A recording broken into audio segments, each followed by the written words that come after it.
the perfect crime. Crime. Oh, my wealthy fraternity brothers. $67. And a second-hand typewriter. I told you to leave it alone. No, you were so scared you froze to it. It's the first time, Marty. The next time it'll be all right. If there is a next time. When we made the deal, you said you could take orders. You said you wanted me to command you. I do. As long as you keep your part of the agreement.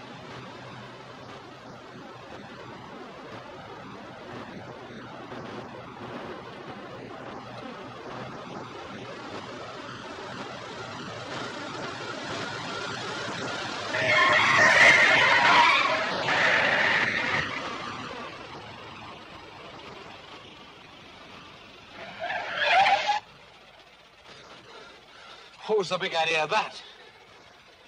There was a man in the road. You didn't even see him. Yes, I did.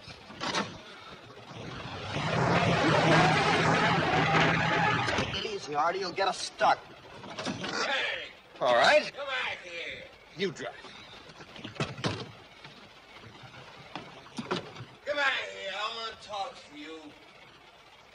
You trying to kill somebody? He's drunk. We better get out of here.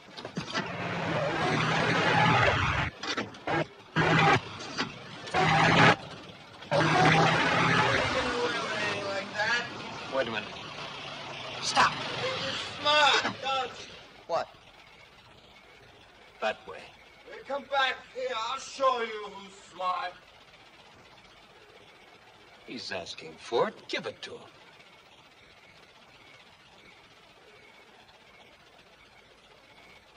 That's an order, Judd.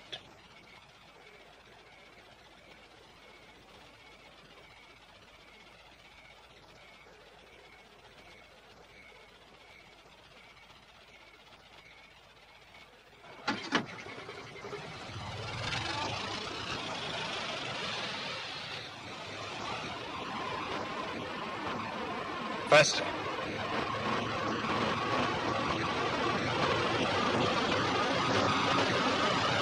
Get him! Hit him!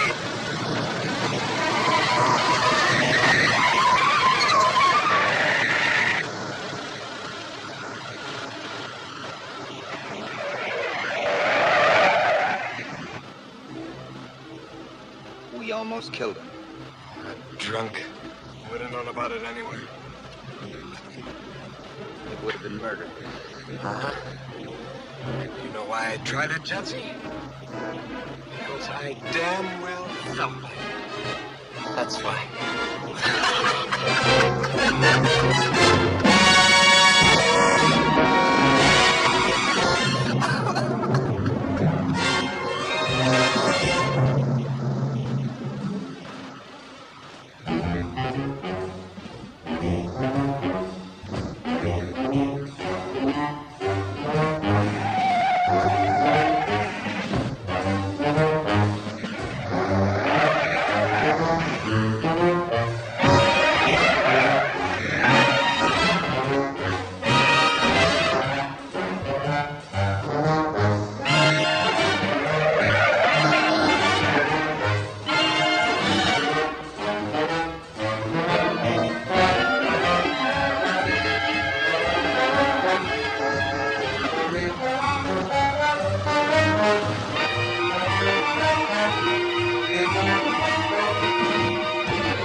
Artie. Artie, we're home. Artie.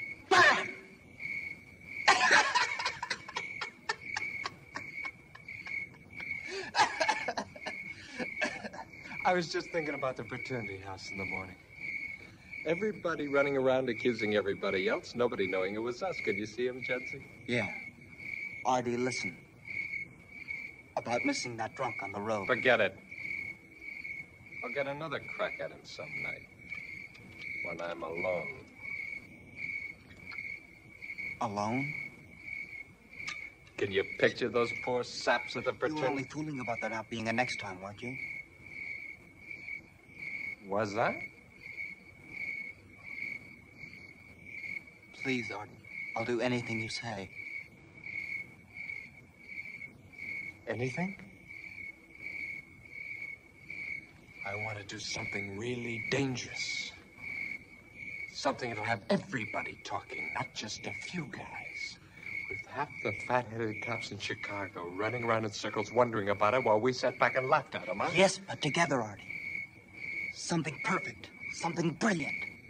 The true test of the superior intellect with every little detail worked out. And dangerous, really dangerous. That's the only way to be any fun. Yes.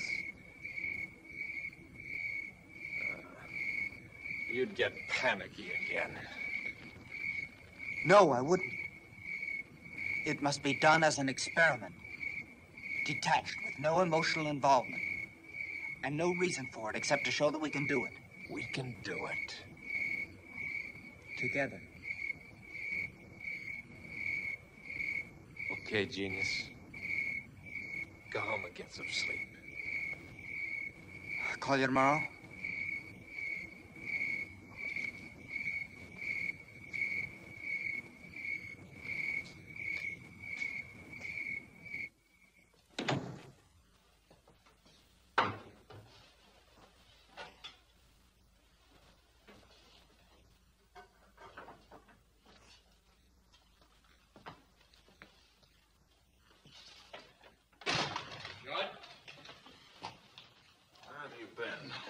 Father was worried about the car.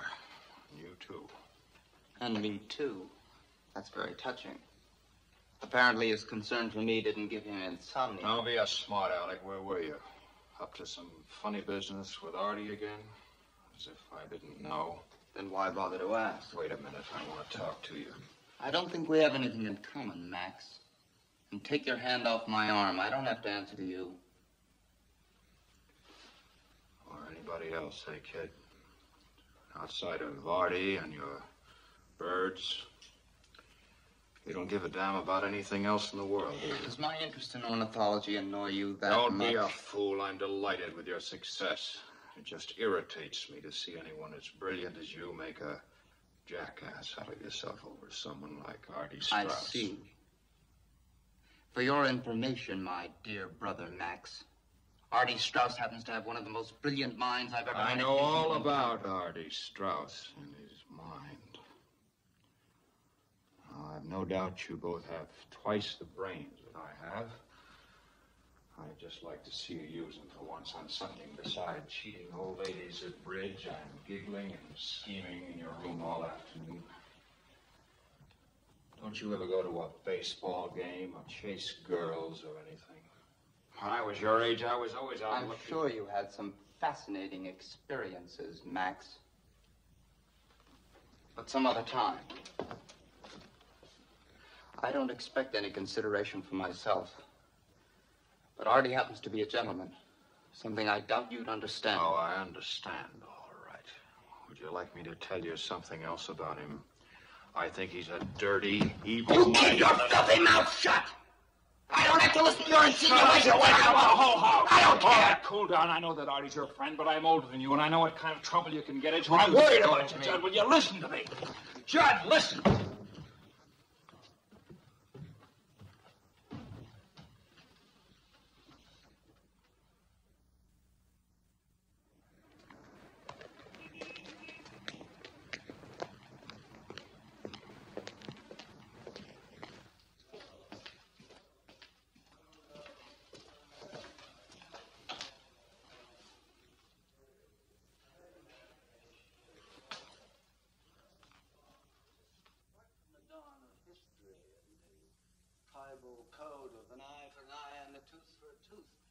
It's always been the basic instinct of man govern himself. Professor McKinnon, I must agree with Nietzsche. Tribal codes and such do not necessarily apply to the leaders of society. No, Mr. Steiner. I can't see where your friend Nietzsche's theories have any application at all here. Hammurabi, Moses, Solon, Justinian, they were all known as lawgivers. Actually, my question was whether Moses and the others felt that they themselves had to obey those laws. All men are bound by law, Mr. Steiner. And had Nietzsche been a lawyer instead of a German philosopher, he would have known that too. Are you going to tell me that Moses felt himself above the laws that he laid down for his own people? Oh, I don't know, sir. He had a motley crew on his hands, and he had to get them through the desert somehow. Can you cite an example of any of these men who failed to respect the law or the rights of the individual? Can Nietzsche explain that away, Mr. Steiner? Oh, I think so, sir. If you've read him, sir, you'll remember that he conceives the Superman as being detached from such human emotions as anger and greed and lust and the will to power. And all completely beyond my comprehension, although apparently not yours or Nietzsche's. Perhaps my thinking is outmoded, but I still cling to the theory that if we were all super intellects, we would nevertheless evolve our own code of laws. No, super laws, sir. Well, an alien voice in our midst.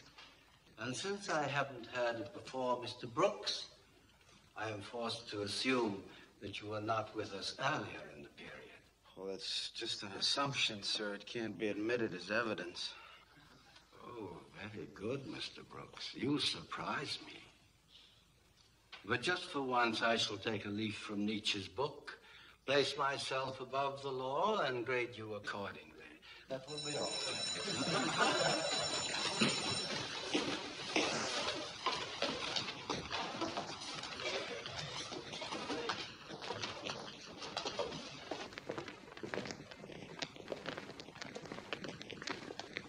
Every time I stick my neck out, he chops my head off. You get away with murder. How come?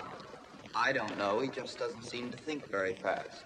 He's supposed to be one of the brightest men in the faculty. I suppose he is. About this Nietzsche stuff, do you really think there are super intellects?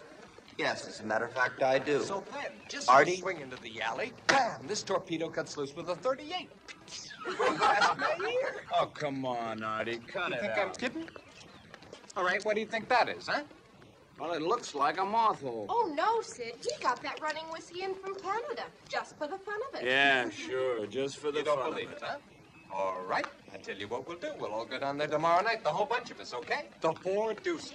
Judd, you know the place, don't you? We're almost late now, Artie. All right, now, wait a minute. I gotta get this set.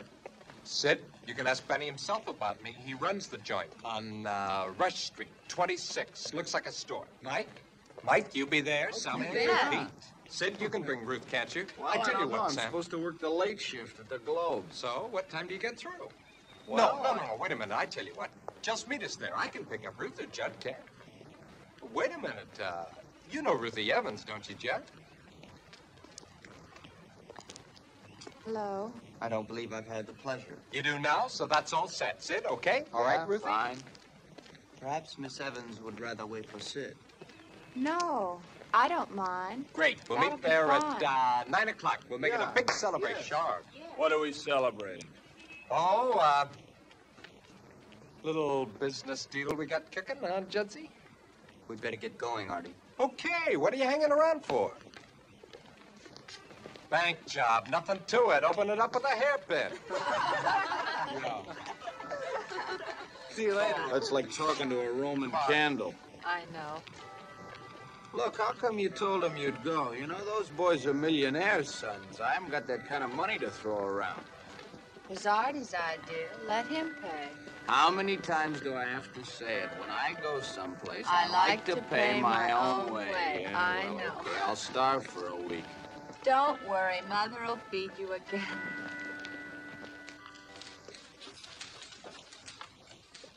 Hey, Brooks. Yes, sir. I like it. There's good human interest.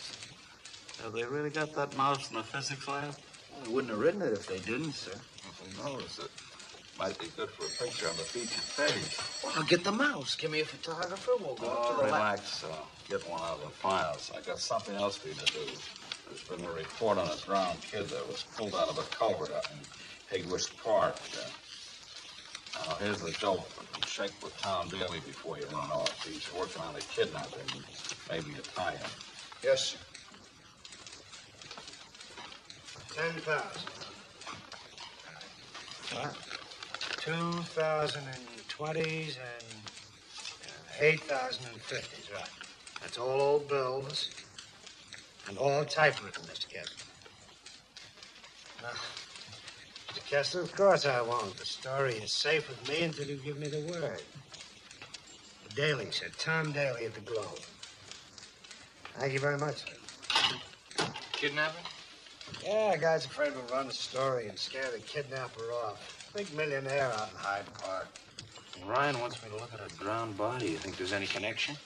I doubt it. Kid probably just wandered off. Still, with all that dough.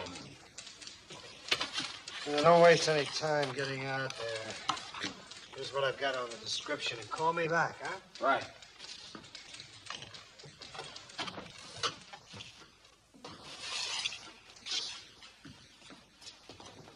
They brought him in around 8 this morning. Drowned, they said. Wait till the coroner sees that report. Why do you say that?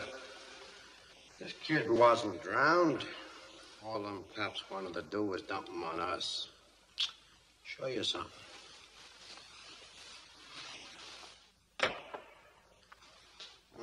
Kid's glasses. Can you see this here? Them lumps under the hair? This kid was slugged. See how stiff this is? Dried blood. What's the matter? Nothing. Glasses. Oh. Now, in my opinion, this boy was hit on the head with a blunt instrument 2, 3 times. That was the cause of death. What? Feed wagons. Okay, coming. Look, have you got a phone I could use? Right there. Leave a nickel on the desk.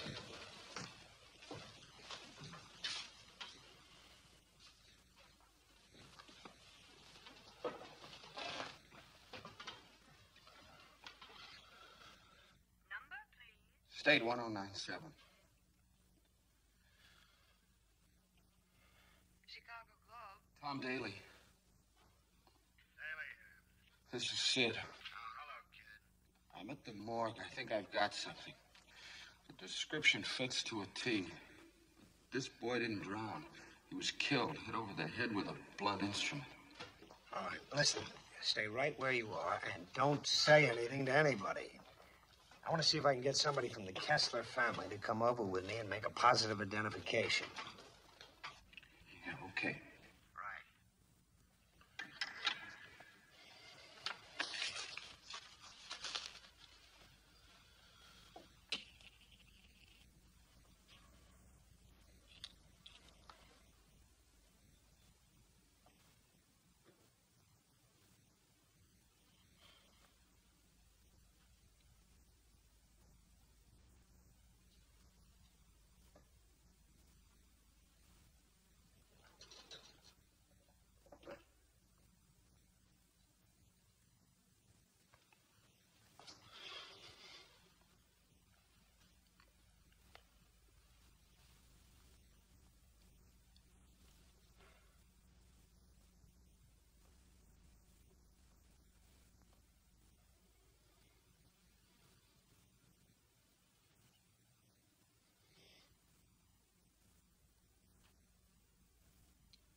Just one more question, sir. Did Paulie wear glasses? Glasses? No. Mr. Kessler? You're Mr. Kessler, aren't you? I'm Jonas Kessler, boy's uncle. And there's no question it is your nephew, sir? No, there's no question.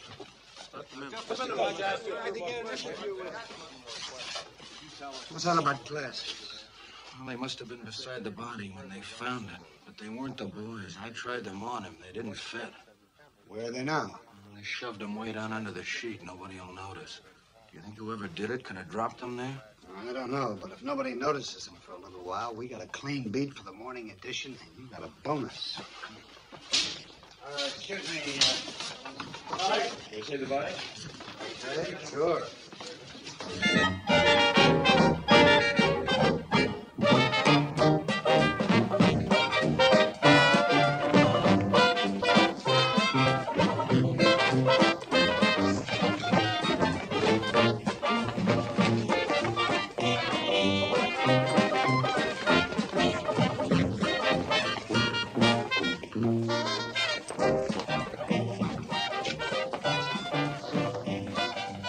If we used Plato's system, you see, all children would be wards of the state and assured of being educated correctly. Wouldn't that be terribly sad and impersonal? Children do have feelings and emotions, don't they? Of course they do. But for whom? Why should it be their parents? They didn't choose them. I certainly didn't choose mine. It's pure biological accident. You feel that way about your own mother and father? I have very little in common with my father. Or my mother. My mother died when I was 8 years old. Oh. I'm so sorry. Judge, Must have made a great deal. You gotta hear this. Old Sid's the biggest man in town.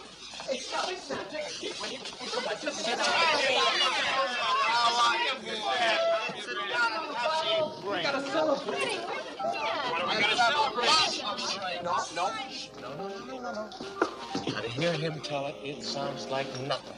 But you know about the kidnapping, the little Kessler punk? Yeah, you read about it in the newspaper.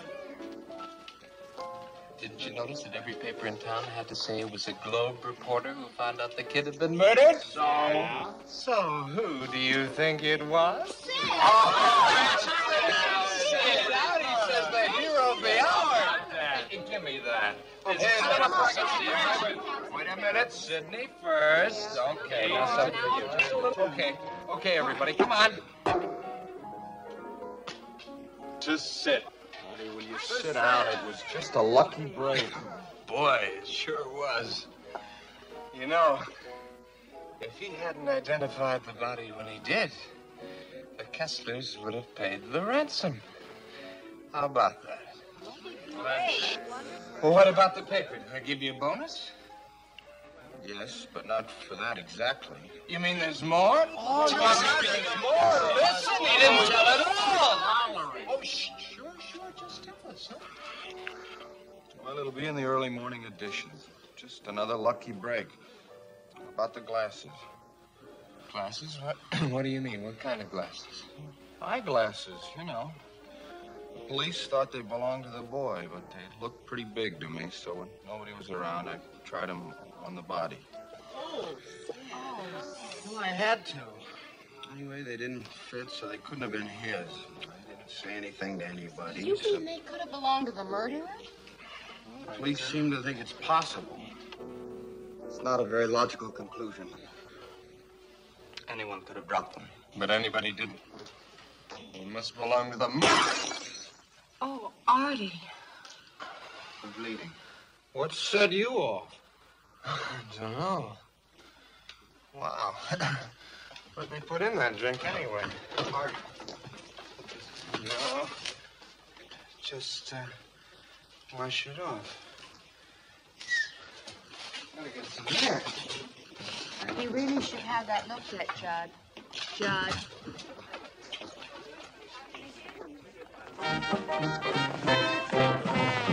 Well, at least he didn't propose another toast. He might have hurt himself badly with that glass. Ah, for a guy who dodges 38 caliber bullets, that's nothing. We better get going. Yeah. What's the rush? We've got an early class in the morning. You know how it is. Yeah, well, good night. Okay, so we'll see you later. Good night. Somebody should let the air out of this balloon in a hurry.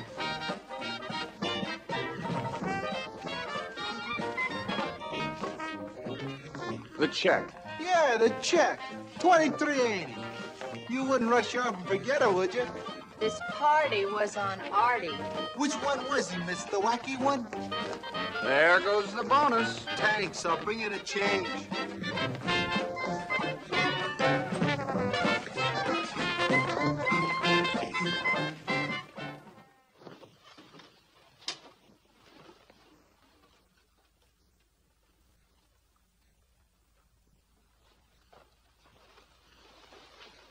I can't find them.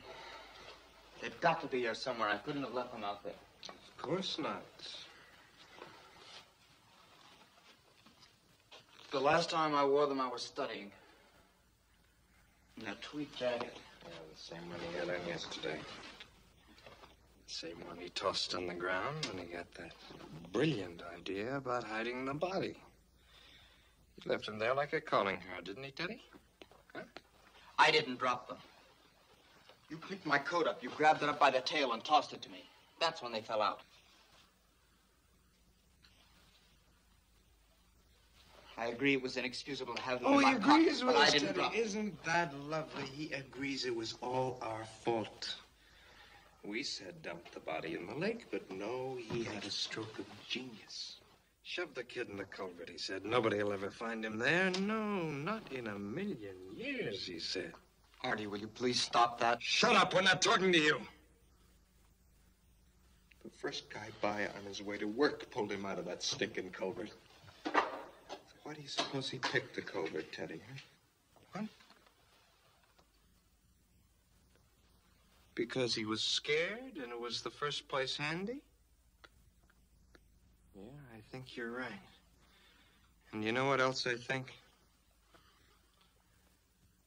I think he never wanted to go through with it anyway. That's not true, and you know it, Artie. We agreed it was the true test of the superior intellect. Superior intellect? What do you think of that, Teddy? You and I work out this perfect, beautiful crime. And then the superior intellect tries to see how many ways he can... I heard some loud voices. Well, what are you doing with all this stuff? I was looking for something. At 2 o'clock in the morning? What were you looking for? I don't I'm think that's terribly any sorry of we your business. disturbed you, Max, but Judd was looking for a corkscrew I loaned him. But he was just going to drive me home anyway, weren't you, Judd? Drive you? It's 2 blocks. But the neighborhood's swarming with kidnappers and degenerates. Max, you wouldn't want to be responsible for anything happening to me, would you? Or would you? What's that for? Protection. Teddy? I always take him along. He's indispensable. Cute? The girls always get a big kick out of him anyway. Coming, Judd? I'll be back in 5 minutes. Or what?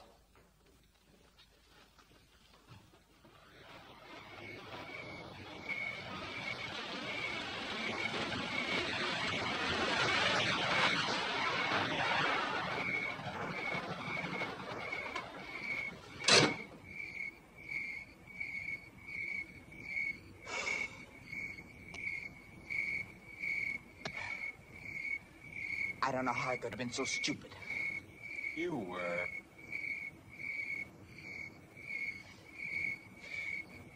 I could go in and claim the glasses tomorrow. Tell them I read about them in the papers. Mm-hmm. Did you go out to the park a lot? With my students, sure. I don't have to know when I dropped them. Ah, you'd butch it up. As I say, Sergeant, I take my birding classes to the park very often. And there's just a possibility that I might have Birding dropped... classes, Steiner? Hey, what are you, some kind of nut or something? I happen to be an ornithologist, Sergeant, with special permission from the Department of Parks to take my classes on field trips. Oh, I see. And, that's how you figure you lost the glasses, huh? It's possible. That, wouldn't have been, Wednesday afternoon, about Wednesday? 6 Oh, no, o'clock. Sergeant. I remember it particularly, because it was just about that time that a friend of mine and I picked up a couple of girls on Lakeshore Drive. We said their names were May and Edna. But I... Betty and Edna, you No, idiot. Artie. We agreed on May and Edna. I know we did. And we picked them up on Lakeshore Drive, right by the aquarium. So what difference does it make? So, Pat, nobody will believe it. When you start remembering details like that, they know it's an alibi. But it's all we've got. Suppose they pick me up and question me. You promised you'd stick by it. You swore you would. All right. I'll stick to it. For a week. 1 week and not a minute longer. After that, I'll make up my own alibi. Stop worrying. It's not that easy to trace an ordinary pair of glasses. But suppose they do. And suppose it is more than a week. So what? They're not my glasses.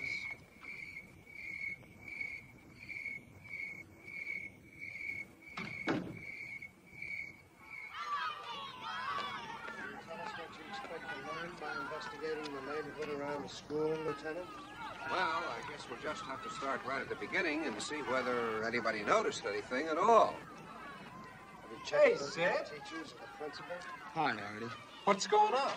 Well, they know the boy was in school on Wednesday. He never got home, so they think he might have been picked up along here somewhere. Nobody saw nothing unusual, Lieutenant, except one old dame. Thinks there was a big black sedan cruising around. When? When the kids got out of school. Well, what time? If you're talking about Paulie Kessler, officer, that would be about 4:10. The older kids stay on the playground till 5. How do you happen to know so much about it? I went here for 6 years.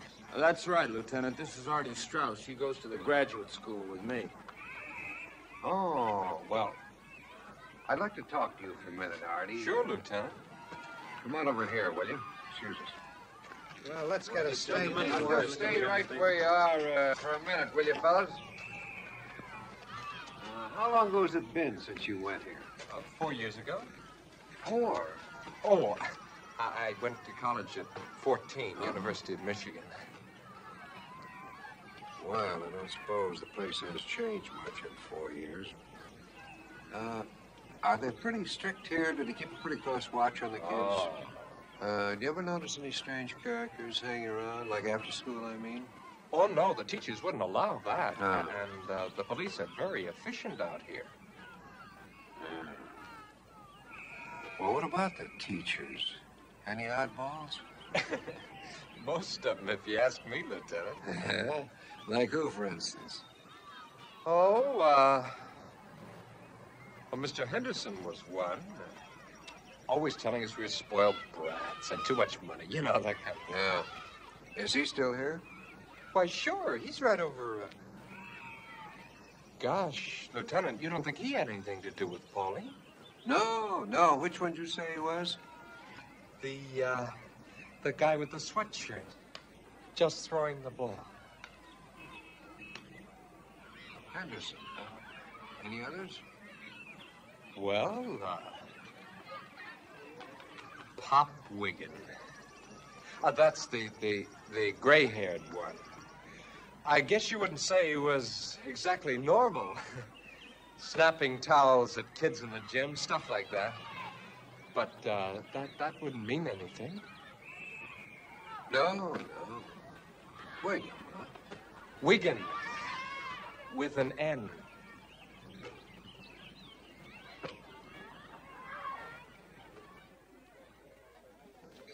It's the place where I discovered the Kirkland Warbler. I was the first person to find one in 60 years. Of course, it doesn't exactly compare with Red Grange running 97 yards for a touchdown. I think it does. I think it's fascinating. I'd love to go out there sometime. You would? Yes. Really? Yes, I would. I'm going out Thursday afternoon. If you'd like to come. I know how interested you are, but an inquest is strictly official business. Look, why don't you talk to your friend, Lieutenant Johnson? Maybe he'll get you in. Great, I never thought of it. Hi, Rifty. I'll see if I can find him. I'm busy. I guess I'd better run along. You'll never catch up with that skyrocket. It's not that. I have some studying to do. You have time. Please stay. Sure. Stick around. Sorry, I have to go. I do hope you'll be able to make it Thursday. I know I'm late. I got tied up at the Globe. Sid, you could have at least been polite to him. First Artie brushes him off, and then you treat him as if he's some piece of the furniture. Okay, honey, I'm sorry. Now, what's this about Judd and Thursday? He wants to take me out to Hickory Park. Well, if you're an ornithologist, I guess that's the best place to go to find various species of birds. Should be a very entertaining afternoon for you. Watching Judd and all the other strange birds. Stop it, Sid. Judd isn't as strange as you're making him out to be. And I really don't think he's that different from any other boy. Yeah, I guess he isn't. But, What? well, you know, birds, a genius IQ, graduate school at 19.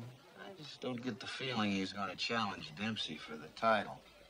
Just because he can speak about something besides sex, you and Artie and all the rest of you seem to think he's some kind of freak. Well, Connie, for all I know, he's another Casanova. I just don't think I'm going to have to worry about you in Hegwish Park.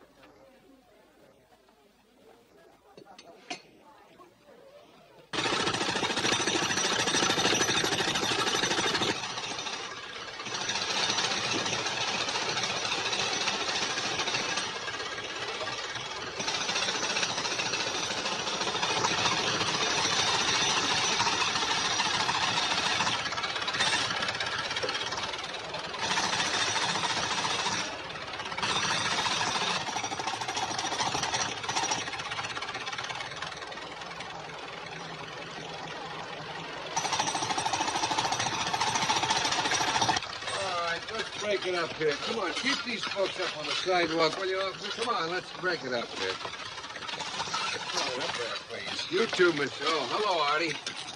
Everybody and his brother wants to get underfoot. Sure looks that way. Well, what's going on, Lieutenant?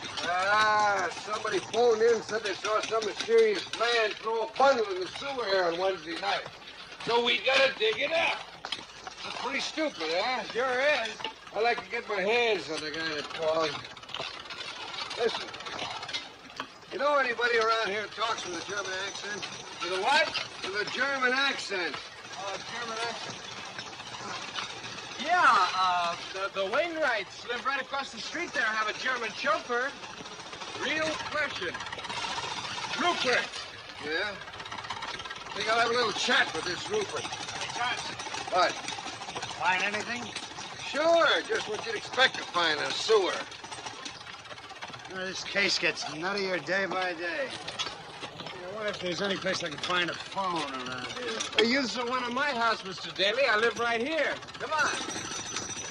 You know, I have another theory I was telling Lieutenant about. Hey, you and Johnson are really running this case, aren't you? No, I've just given them a couple of ideas. You see, nobody's thought of the possibility of the kidnapper being a woman. But I remember a nurse that the Kesslers had for Polly. She did some of the weirdest things you ever saw. I used to watch her at night. Yeah? How? Just a minute.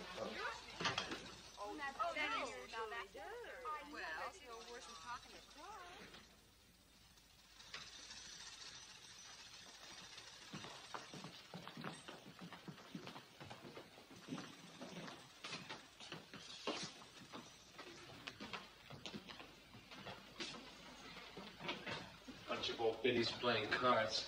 If they knew you were reporters, they'd be all over you.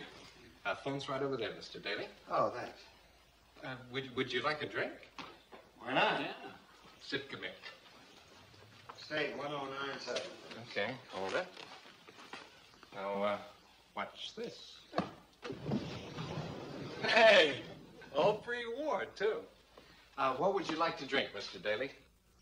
If it's pre-war, I wouldn't know the difference. Give me Ryan. See, is Scotch all right, Sid? It's 12 years old. Great. What do you think about that nursemaid, Sid? I think she'd sweat as much as the school teachers. Now, wait a minute. You surely don't think I tell the lieutenant about them just to get them in trouble, do you? Well, they got into it just the same. Think the school will take them back? But, gee, I hadn't thought of that. But that was a terrible thing for me to do, wasn't it? Well, not if there were any chance of them being guilty. Well, even so, that's just... Okay, call you back. Anything new, Mr. Daly? No, not much. Police are so desperate, they're looking for anybody who even had mud on their shoes last Wednesday night. Thanks. Oh, they did make a positive identification of the typewriter that was used to write the ransom note. Oh, the Corona they wrote about. No, it was an Underwood portable with a bent key. They're sure of it. Oh, but for pity's sake, you scared the life out of me. Sorry, Mumsy. These are friends of mine. We didn't want to disturb you. Reporters working on the Kessler case. This is Mr. Daly. How do you do? Mr. Sid Brooks. How do you do? How do you do? I've been telling them my theory about Margaret, Mumsy. You remember her? Margaret? Mm-hmm. Margaret. You've had so many theories, dear. He's done nothing but talk about the case ever since it happened. Oh, such a terrible thing, and so tragic for the poor Kesslers. Arthur, dear, get me the sherry, will you? Mrs. Bainbridge is in such a state, she has to have something for her nerves. Oh, we're all on edge, I guess. This horrible thing. Police digging up the street out there. That crowd making such a racket you can't hear yourself think. I declare I expect the next thing they'll do will be to search this house. Thank you, dear. Well, they have to follow up every clue, Mrs. Strauss. Of course they do. And they should. None of us will get a wink's sleep until this fiend has been captured. Every one of us has children and... Mrs. Strauss, have you any idea why the Kesslers were the victims? Not the slightest. And Paulie was such a handsome little boy. Yeah, but still, if you're looking for a kid to kidnap, Paulie's just the kind of cocky little tomty peck. Oh, but that's a terrible thing to say. But it's the Simply truth, awful. Mumsy. You said yourself he was a fresh little smart aleck who wanted I've to said spy. the same thing about every child in this neighborhood, including you, Arthur Strauss. That doesn't mean you have to repeat it. What will these gentlemen think of me? I think you've been very gracious, Mrs. Strauss, but I also think we're imposing on you. They said? Yeah. A pleasure, Mrs. Strauss. Bye, Mrs. Strauss. Goodbye. Wait a minute. Wouldn't you like to stay for dinner? No, thanks, Artie. I'll start checking on a nursemaid. I'll go with you. I can tell you what she looked like. That really won't be necessary, Artie. Thanks just the same. Arthur, dinner's in an hour. You know how your father likes to have you here. Yeah. So long, Artie. See you in the morning, Artie. Arthur, don't drink any more before dinner. You know how it affects you. How? Don't pout, dear. You should go and call Judd. He's been trying to get in touch with you all afternoon. Who cares? I'll call him after dinner. Then come and see the ladies. They're dying to meet you. And they'd be fascinated to hear what you know about the case. Oh? Okay. Oh, that's my good boy.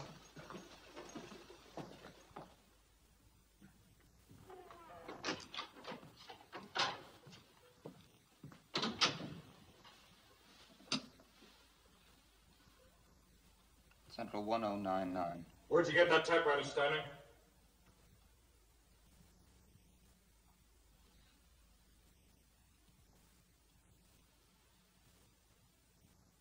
Why, I've had it for some time.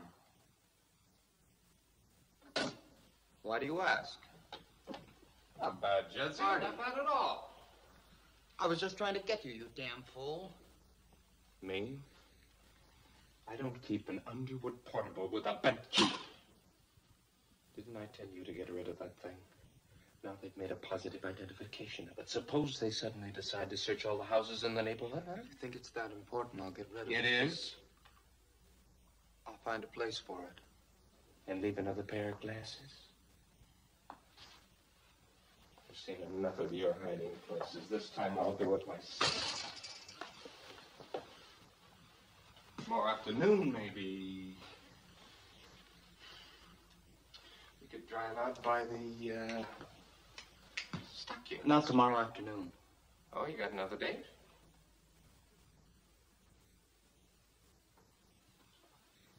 You ditching me for some girl? I haven't been able to find you for 3 days. I've been doing exactly what we said, watching the cops run around in circles. Who's the girl? Ruth? Good, Ruth.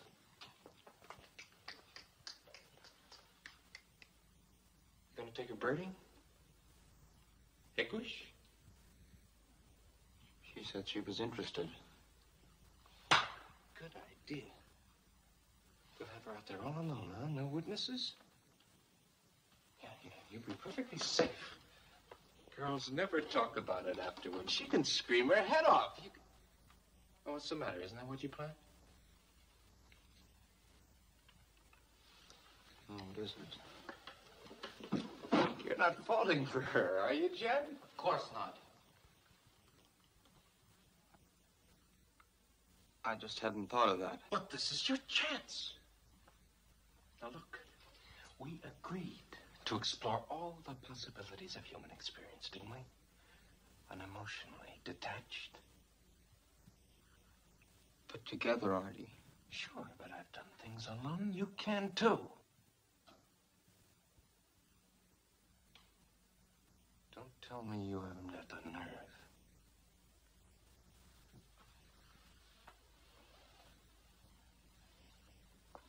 It's perfect. And the best part is that Ruth won't be suspecting a thing. What's the matter?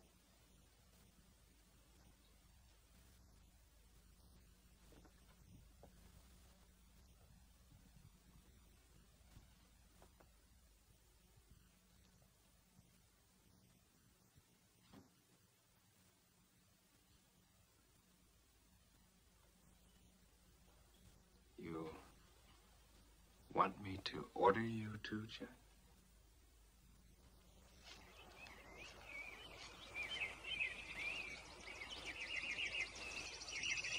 Right up in the top branch. I can't. Oh, wait, I saw something move. That's it. Here. Yes, there. Oh, it's beautiful. I'm so glad you brought me here, Judd.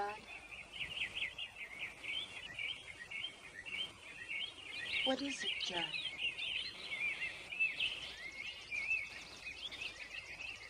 You seem so sad. That's a sentimental term. There's no such thing as sadness. Only the reality of things happening. You don't really believe that, Judd. Over there, for instance. That's where they found the body of the Kessler boy. Is that sad?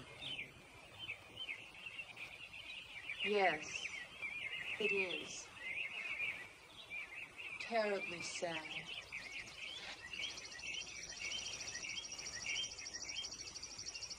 Is it sad that you're here, all alone with me? Just you and I and little Polly Kessler's ghost. You shouldn't joke about that. Why not?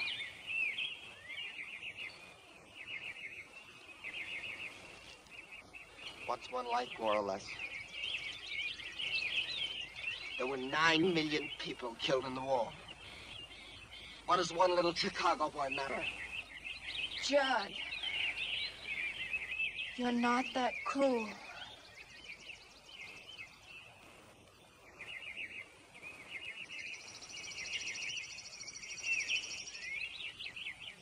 No. No.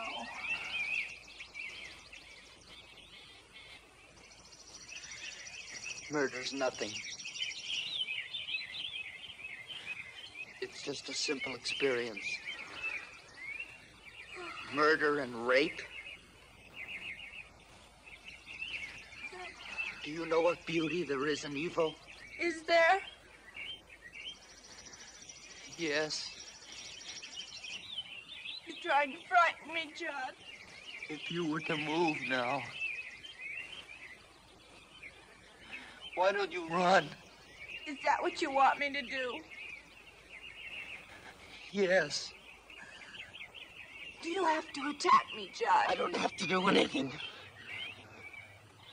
If I attack you, it's because I choose. No!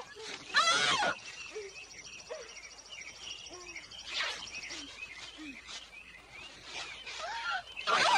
Are you afraid of me?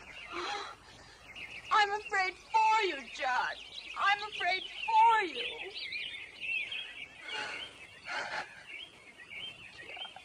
Oh, God.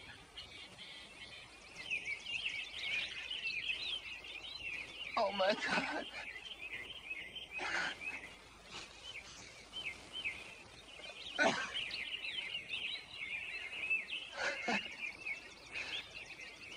I'm so ashamed. Artie?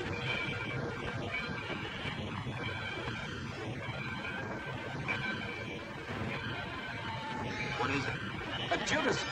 Didn't you ever see one? No, what does it do? Watch and you'll find out.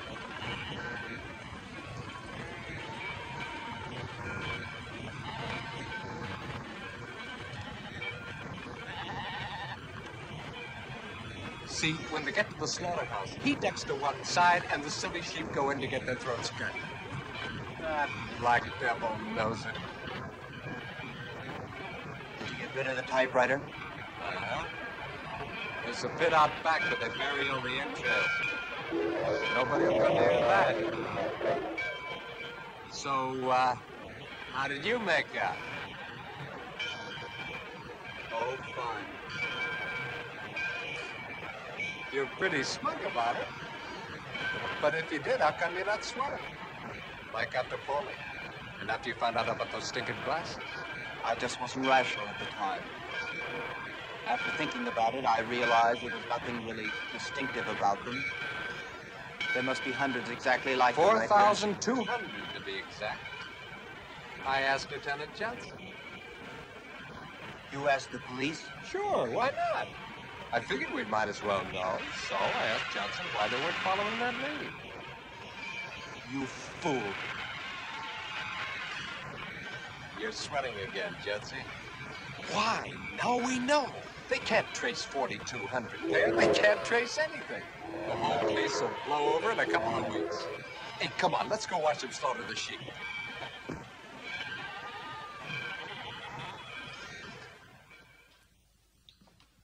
I looked all through my bedroom, gentlemen. I just don't understand it. I'm positive I had them last night. Have you seen those glasses of mine, Emma? The ones with the black rims on my desk, perhaps? I just cleaned your room this morning, Mr. Judd. They weren't there then. I don't think I could have lost them. They wouldn't be someplace else around the house. Well, I only use them for studying. What do you think? The boss was pretty definite about it. It's the state's attorney. He gave us orders. Mr. Horn, I'm a great admirer of his.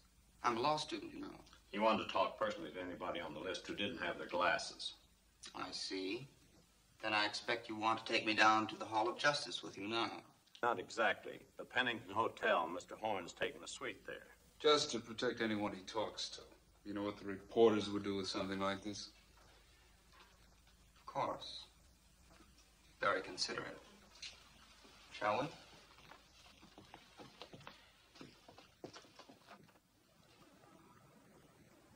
I certainly wouldn't want you to admit something you're not sure of, Judd. But it is possible you could have dropped these out there. Yes, it is possible. If they actually were mine, sir. As I say, I very often carry them in the breast pocket of my jacket. This jacket, as a matter of fact. When I take my classes to Hegridge. And you were out there Tuesday, the day before the crime? Yes, sir. I should think you would have checked that first. There are 10 members in my class, all very reputable people, I assure you. Oh, come on, Judge. You're taking this all much too seriously. We all know you're a prominent ornithologist. It's entirely logical that your glasses could have dropped. Oh, I'm all right. It's funny they didn't drop out of my pocket.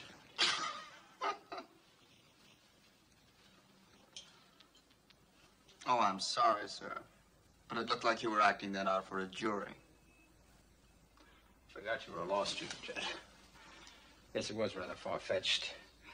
Do you suppose you could show us how these glasses might have fallen out of your pocket? Go right ahead.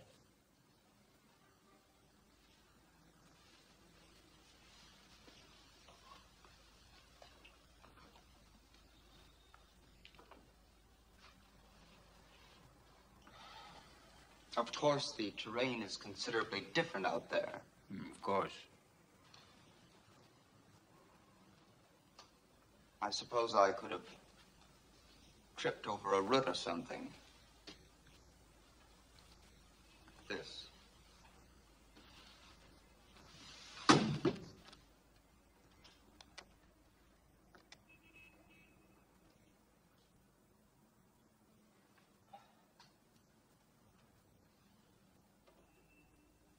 They didn't fall out of my pocket either.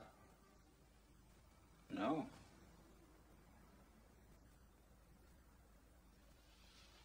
May I see your coat a moment? Yes, certainly.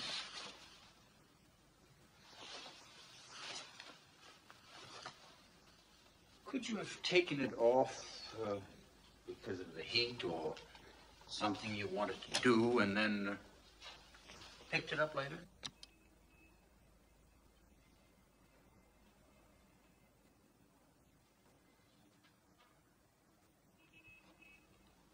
Yes, but I wouldn't pick my coat up that way. Why not? I'm very careful about my clothes. Unless you were in a hurry. Unless it was dark.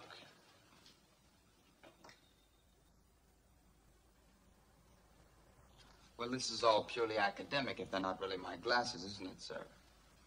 I don't know, of course, but I would imagine there must be 1,000 pair of glasses like those right here in Chicago.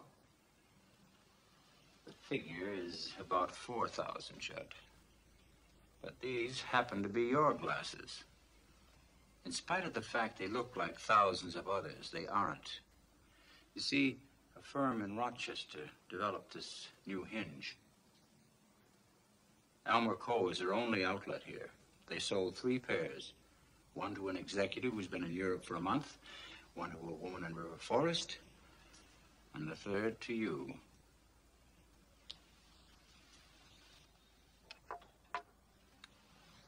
Interesting? Now, how would you like to tell us about Wednesday afternoon?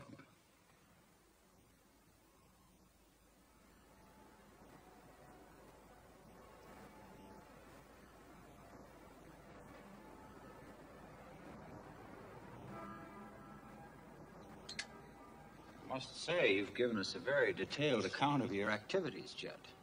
10 times. Oh, we're very thorough. We'd like to find some way to corroborate this. You see, none of it. Driving around on your Stutz Bearcat, Lakeshore Drive, Jackson Park, hot dog stand, May and Edna, none of it is particularly easy to check. Well, it would be if you found May and Edna. Yes, but May and Edna who? You didn't tell them your right names, and they didn't tell you anything. See how it is? Look, Judd, I know how you feel about involving a friend, and I appreciate your family's feelings about picking up stray girls, but you might consider my position, too. I simply have to check this story.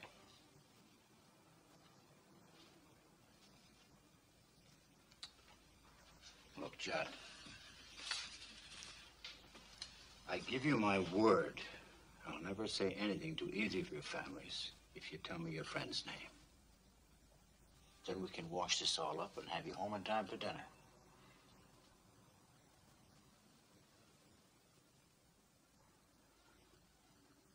All right. I doubt that he'll ever speak to me again. But his name is Artie Strauss. Artie Strauss? And the university also. You know?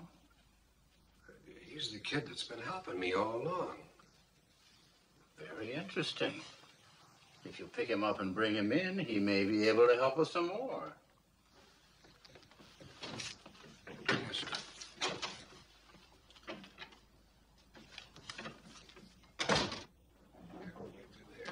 Straight ahead.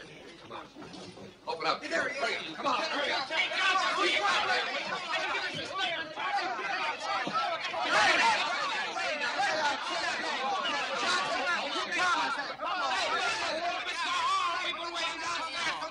Don't you think it's about time you gave us a statement? I'll give you a statement when I'm good and ready to. In the meantime, there'll be no reporters in this suite. Come on!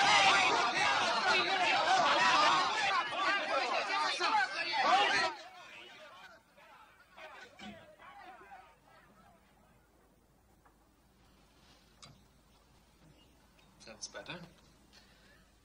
Anything I can get you, Strauss? Artie. Just make it Artie, sir. I could use a cigarette if you have one. Came away so quickly that I didn't have one of mine. Thank you. Oh, this is Mr. Horn, Artie, the state's attorney. Artie Strauss, sir. Nice to know you, sir. I guess you're the man I want to see. Oh? You see, I don't know exactly why I'm here.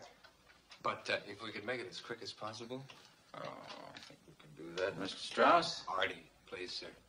You see, I answered the door when your men arrived, and since I didn't want to worry Mumsy, my mother, that is, I just came along.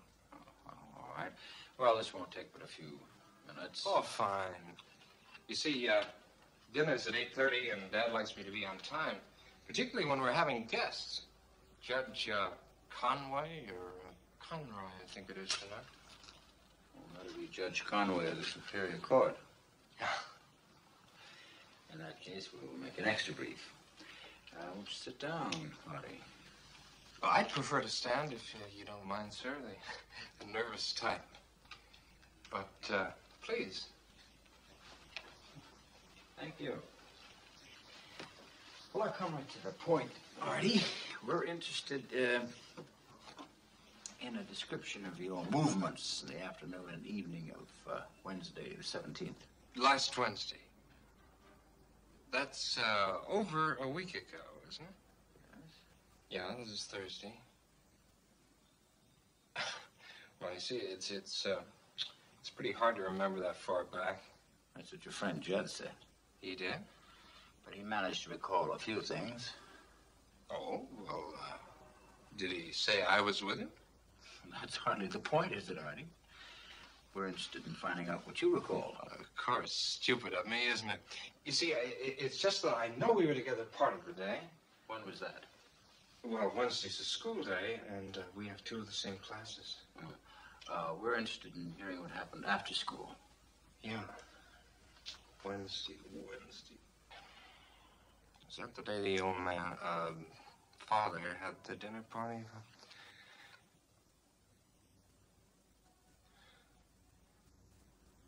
Wednesday was the night the little Kessler boy was kidnapped. Is that why you want to know?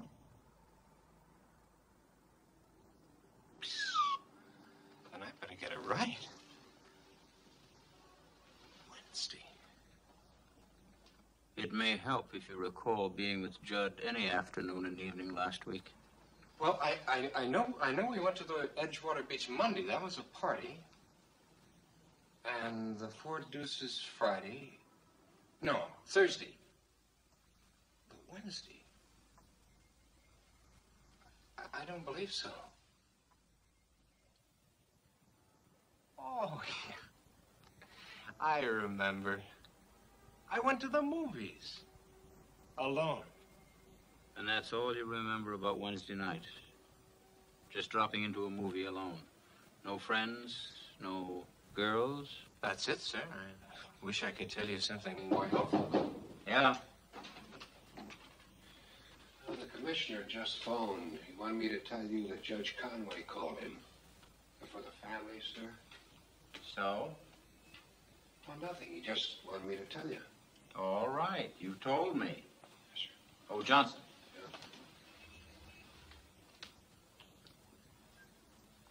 about that other matter. Oh, May and Edna? Oh, yeah, the two dames. Well, we're still working on that, sir.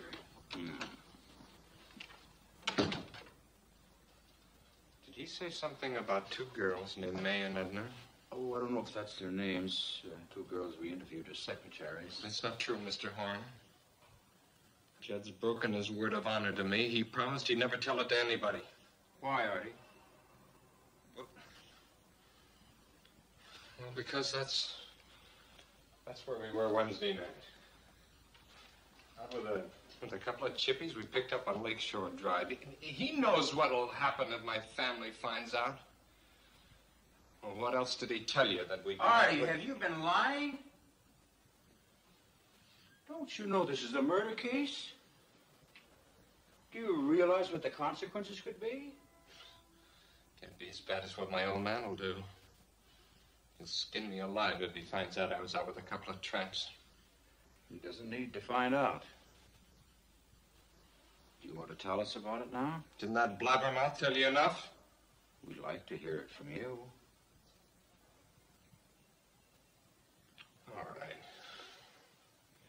Well, look, it wasn't so much anyway. We were just out cruising in Judd's Stutz, and we saw these two tramps, May and Edna. They said their names were.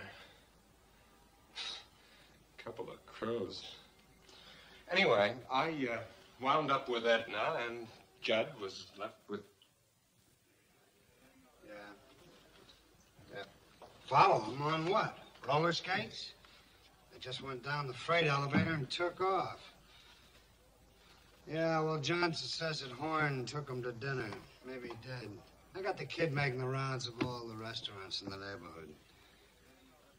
Yeah, well, the feeling is that there's nothing much to it, particularly since they were taken out to dinner. Yeah.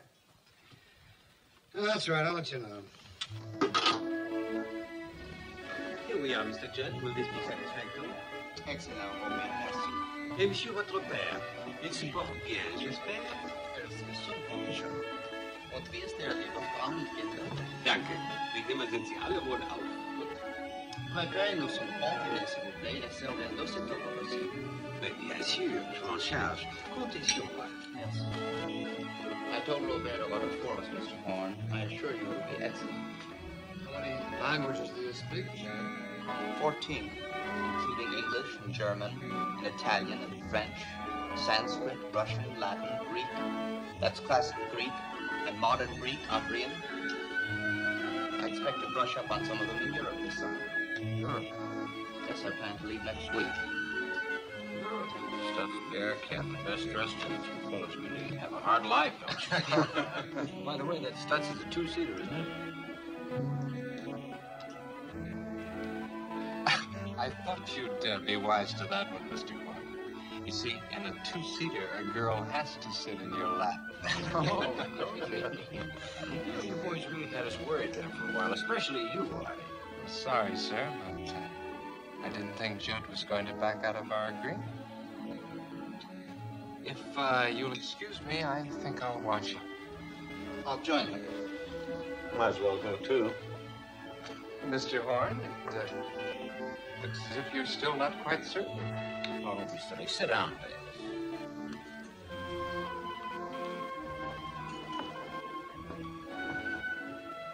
I don't think they had anything to do with it. I don't know. The stories tally, but what do you think, Whitey? These kids, a couple of powder puffs. Too afraid of their fathers to do anything. And far too intelligent. If they'd have come up with the same stories right away, I might have thought something was fishy. Anyway, how long can you hold them? The commissioner, Judge Conway, I know. I wish I was as sure as you are.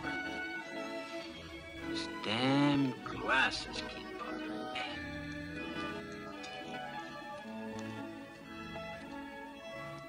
Here they come. Hey, hey, wait, where are you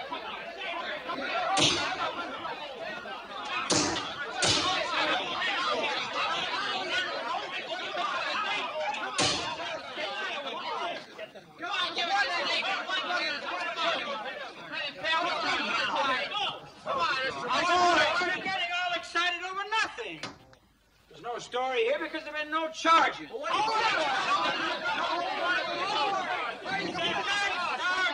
proceedings. I'm trying to get information on the kidnapping. And if I think I can get it from these two boys, I'll keep them as long as I like. Shut that door. Give us this paper.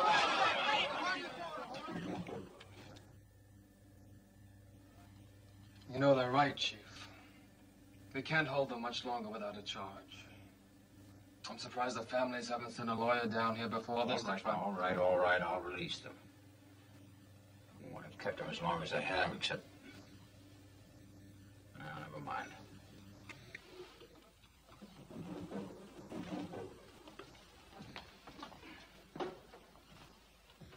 Who's this? He's the Steiner chauffeur. Albert, sir. Mr. Steiner sent me. I brought pajamas and a few toilet articles for Mr. Judd in case you kept him overnight. That's subtle. Oh, Mr. Judd won't need them. You stay here and drive him home. I knew all along the boys couldn't have done it. How? Well, I mean, they couldn't have been anywhere near Hagwish Park unless they walked. Mr. Judd Stutz was in the garage all afternoon. The Stutz Bearcat? Wednesday? Yes, sir. I know, because Wednesday is my afternoon off. I stayed home to change the brake linings. You're sure it was Wednesday? Yes, sir, I'm sure. Well, of course you're sure.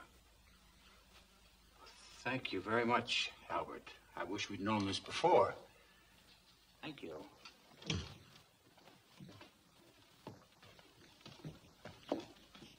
So they were cruising around in the Stutz Bearcat Wednesday. Were they picking up girls? Well, the little devils, they almost had us believing it. It still doesn't prove they It proves they lied, and this time I'm going to get the truth.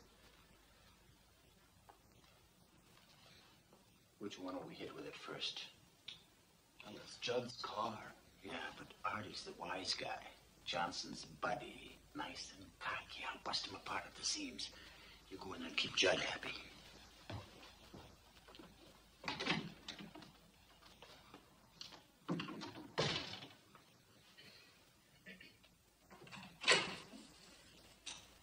Well, Artie, how do you feel after your dinner? A little sleepy. Oh, really? Well, it's the shank of the evening.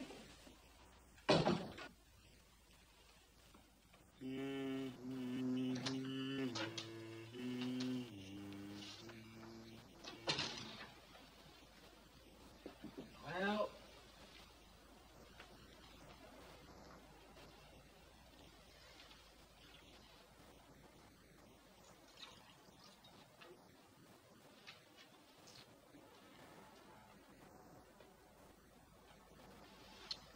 it's all over, Steiner. Your partner's confessed everything. Oh, come now, Mr. Horn. Isn't this the sort of thing they do in detective stories? You can hardly expect me to be taken in by that, even if there was something to confess.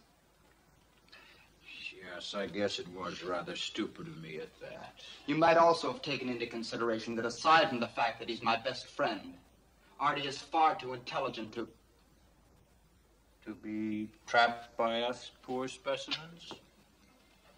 I suppose so.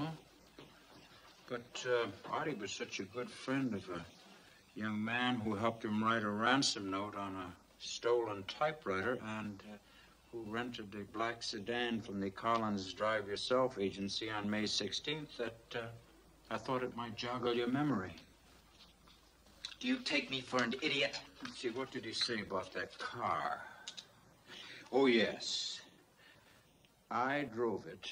Judd Steiner was sitting in the back seat with Paulie Kessler. I don't know how it happened, but Paulie started to struggle. Judd told him to be quiet, and then he hit him. He hit him very hard.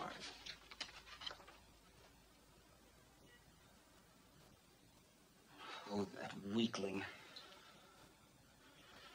That child. That inferior weakling. Where is he? Hold it. If he said that, he's lying. It's a cheap, cowardly lie. Mr. Strauss didn't drive the car, I did. And I didn't kill Polly. Mr. Strauss did. He's lying. He's lying. There's only one man for this case. He's the best lawyer in the country. And he's here in Chicago. That atheist, I won't have him. He's a skeptic who makes a mockery of religion. And the best trial lawyer in the country. A charlatan, a lying, drunken jury swayer. But a winner. And he's fought capital punishment all his life.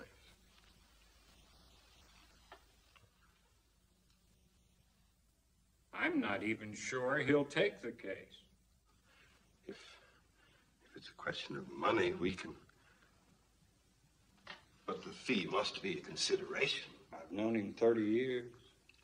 It never has been. Will you let me get him on the phone and see if I can persuade him? No. Judd is my son. No matter what he's done, it's my duty to speak for him.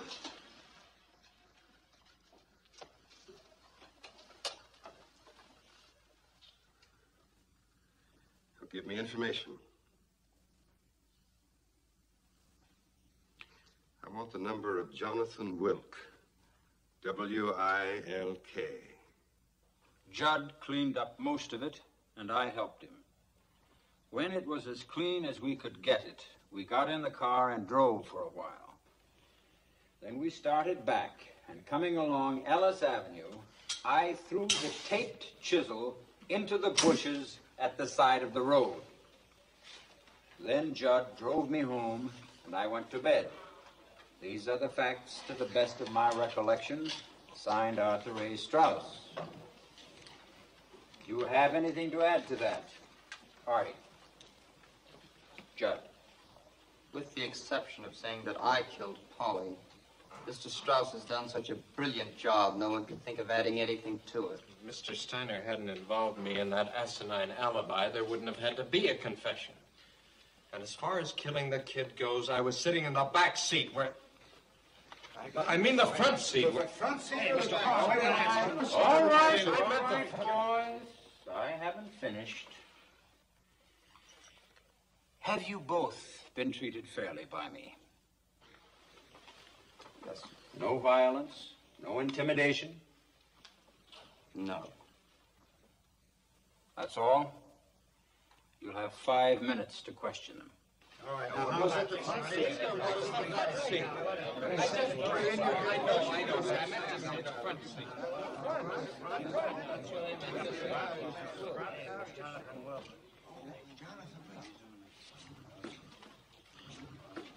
Well, Jonathan. Harold. I suppose I should have realized you'd appear sooner or later. Would have been sooner. I hadn't gone first to city jail, which is where I normally expect to find my clients. I question them here in an effort to avoid publicity. Avoid publicity. Well, congratulations. Counsel at the time. Well, they've got a counsel now, one with a writ for immediate delivery to city jail. I was about to do that before you came in. Take him down in the freight elevator, now through the back end. Oh, wait a minute. You've had him for 12 hours. Please spare me 12 seconds. You are Arlie? Yes. Judd? Yes, sir.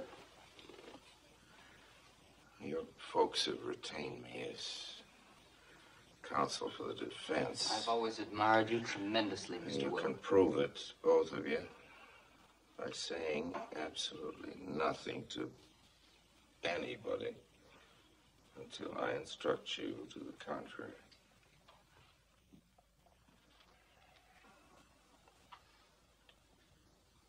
That's it, Harold. Let's go. Come on, boys. Open it up, everybody.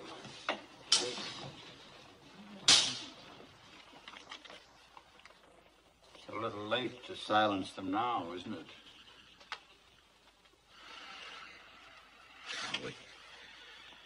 We do what we can. I suppose I ought to consider it a minor victory that the boys weren't hanged before I got here.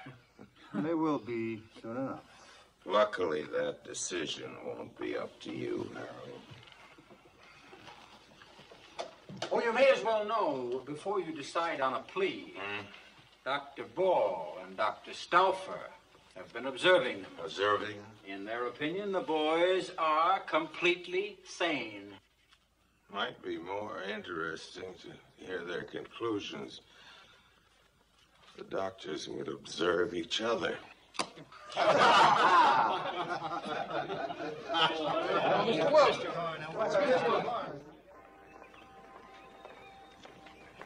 Sid.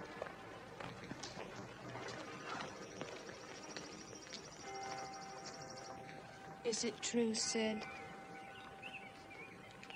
Yes, it is. Oh, I just can't believe it. Well, you can believe it, all right. And the confessions they signed will take them right to the gallows. Oh, my God. But look, Ruth, be sensible. I mean, they're murderers. How do you think the Kessler family feels? I know how they must feel, Sid.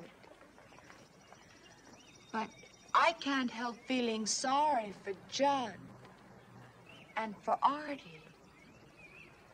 Sorry for them, Ruth. They plotted a cold-blooded killing and went through with it like an experiment in chemistry. Sid, Judd isn't like that. Believe me, I know. How do you know? Will you just believe that I know? No, I won't just believe you. Something must have happened. Well, did it? Well, did something happen?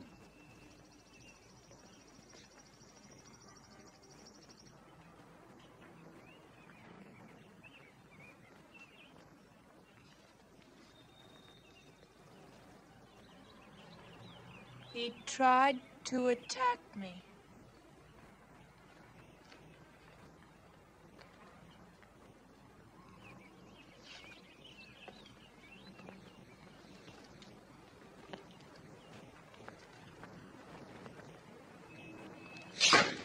Dirty little degenerate.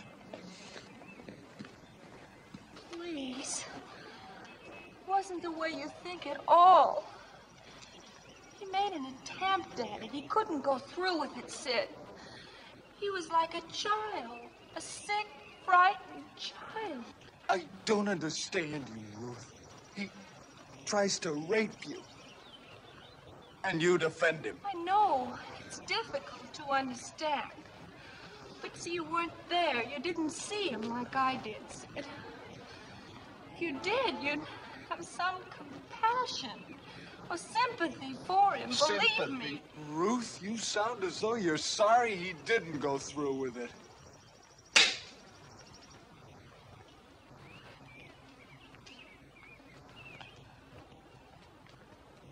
I hope they hang him. I hope he hangs till our rope rots.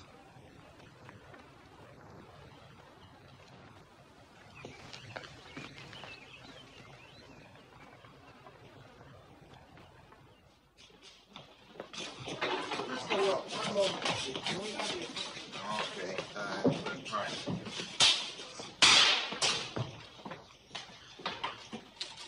At the formal arraignment before Chief Justice Matthews. Sid, he pleaded him not guilty. That's right, not guilty. The Chief Justice set the trial date for 4 weeks from today. Wilk wanted more time, but Foley's coming in now. I'll call you back. You mean you're actually going to conduct a psychiatric study on them? With the best men in the profession. Why, Mr. Wilk? To determine the facts. They got the facts? And haven't the state psychiatrist already pronounced them sane? Indeed they have. The state psychiatrists have pronounced them completely sane. Yes, after searching and exhaustive studies, they're right, Harold. 10 minutes in a crowded hotel room. Oh, we're up against some brilliant minds in this case, so we don't have a minute to lose. If you'll excuse me, gentlemen. Definitely will be based on insanity, won't it? Well, we'd be pretty stupid, wouldn't we, to divulge our tactics to the prosecution. The defense will be based on the results of the study. Because we'd be glad to join forces with Mr. Horn's psychiatrist. No. It's too bad, Harold. Might have been a real contribution to criminology. That's the way you feel about it. Good day, gentlemen. Mr. Horn, why do you object to joining forces? It's very interesting. Joint study of what? Two evil minds that don't deserve to live a day longer? Do you really think these boys don't know the difference between right and wrong? That's the legal definition of insanity in the state, and no team of psychiatrists is going to change it.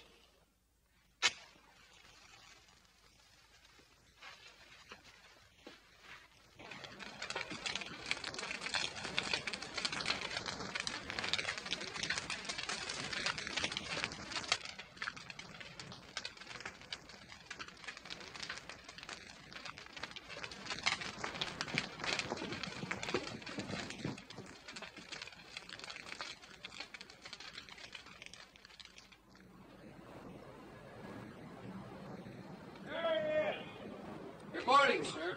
We're posting a couple of men here tonight, just in case the Fluxman decides. I prefer you didn't, Lieutenant. Well, they may come back again, sir. We ought to worry our heads over the kind of folks whose reaction to an emotional situation is to pull a sheet over their head. Any comments on this fiery cross business, Mr. Will? It's much too warm for an open fire. Are you worried about getting an impartial jury after this, Mr. Hill? I've been worried about juries for more than 40 years. But, Mr. Welch, with public feeling the way it is, Yeah? don't you think this is a hopeless case, even for you? That's what I keep reading in your newspapers, but I'd rather leave the final decision to a judge, not your editors.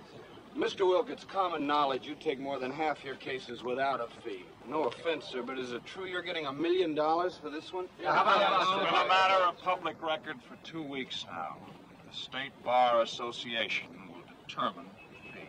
Well, if the fee isn't that important, sir, why take the case?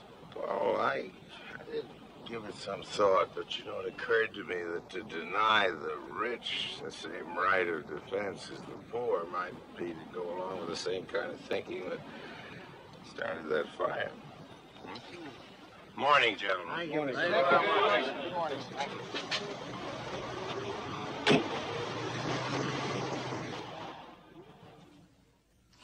The Stanford Binet scale doesn't run high enough to rate Judd's IQ. Can you imagine that?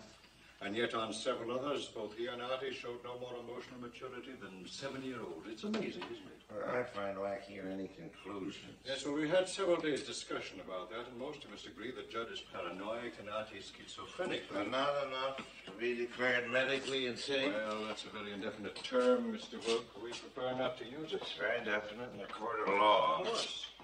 And that's why we prefer you to draw your own conclusions. Thanks, Doc. Based on your legal knowledge, of course. Of course. And I have to add that none of us is in complete agreement.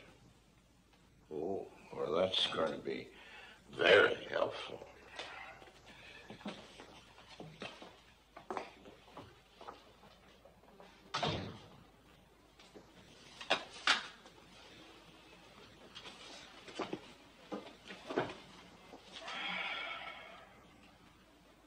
I see you have the finished report.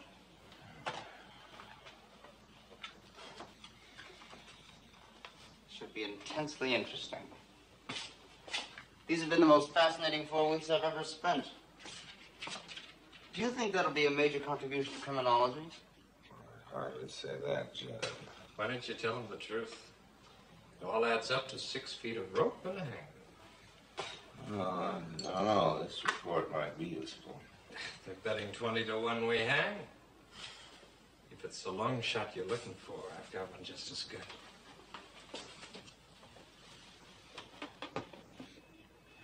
You know that guard that brings us up here every day? He's got a sick wife, 5 kids, and a house they're gonna throw him out of. I know, I talked to him. For $5,000, he could be looking the other way when we come past the admitting desk. 3 steps, we're outside. There's a car waiting with a motor running. On a mad dash to the Canadian border, Artie? do it your way and go to trial in the morning. Oh, still one subject that concerns me. The newspapers have been playing it up. The state's attorney may try to do something with it. It's the fact that, aside from each other, you don't have any close friends.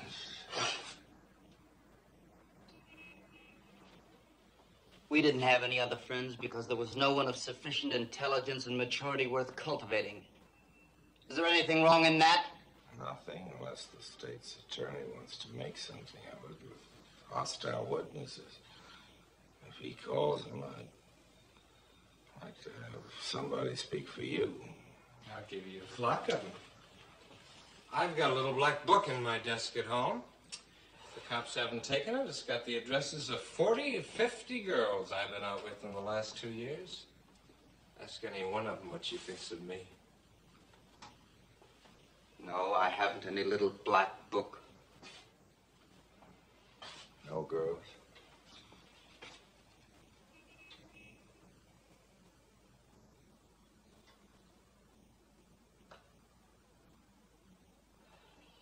Yes, there is one I've been out with lately. I don't know what she'd say. You want to give me your name?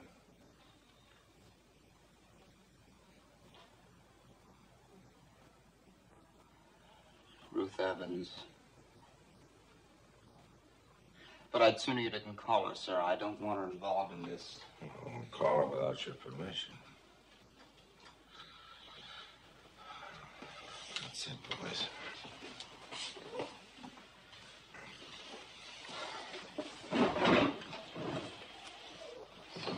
Mr. Will, can I ask you one thing?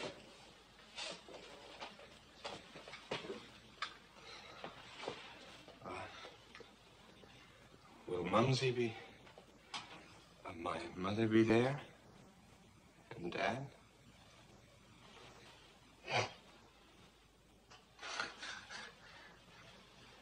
Why? What am I talking about? Tuesday, the old lady has the bridge club, and the old man's got his regular date at the country club. They'd be suckers to sit in a crummy courtroom in this weather.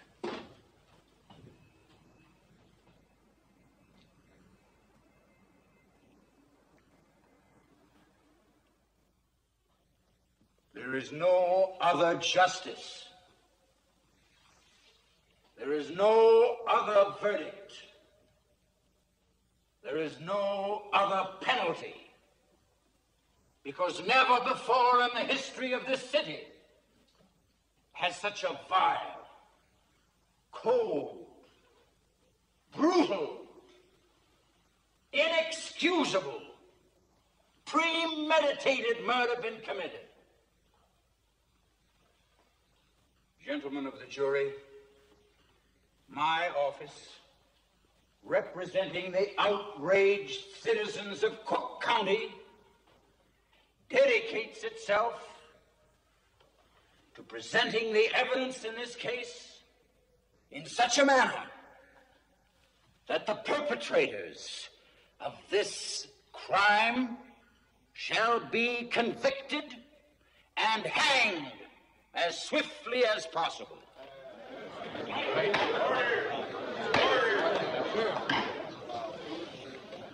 Any further disturbance of this nature, and I shall order the bailiffs to clear the court. Defense will make its opening remarks to the jury. Your Honor, please, defense will waive its remarks to the jury.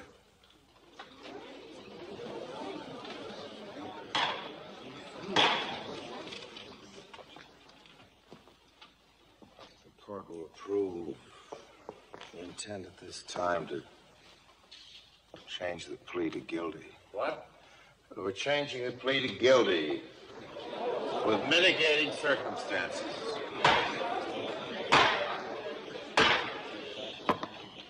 It took 6 days to impanel that jury. Don't worry, I'll have that jury back if the mitigating circumstances even sound like insanity. State's attorney will approach the bench, please.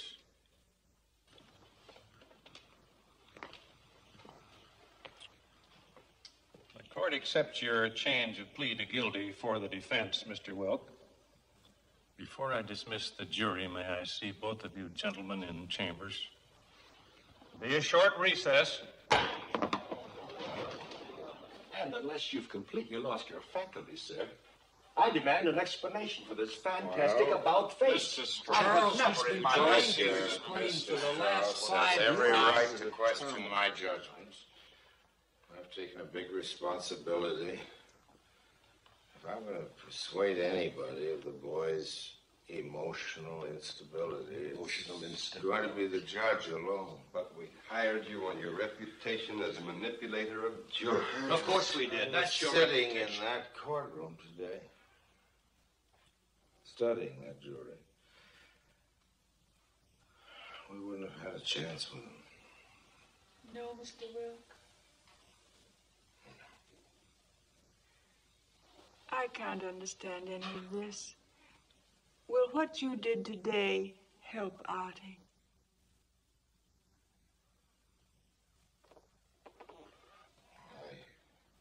I think so, Mrs. Strauss. I hope so. I hope so. You see, here in Illinois, when you plead guilty, you don't have to have a jury. And that means that I'll be talking just to the judge. I hope he'll be more tolerant than any jury.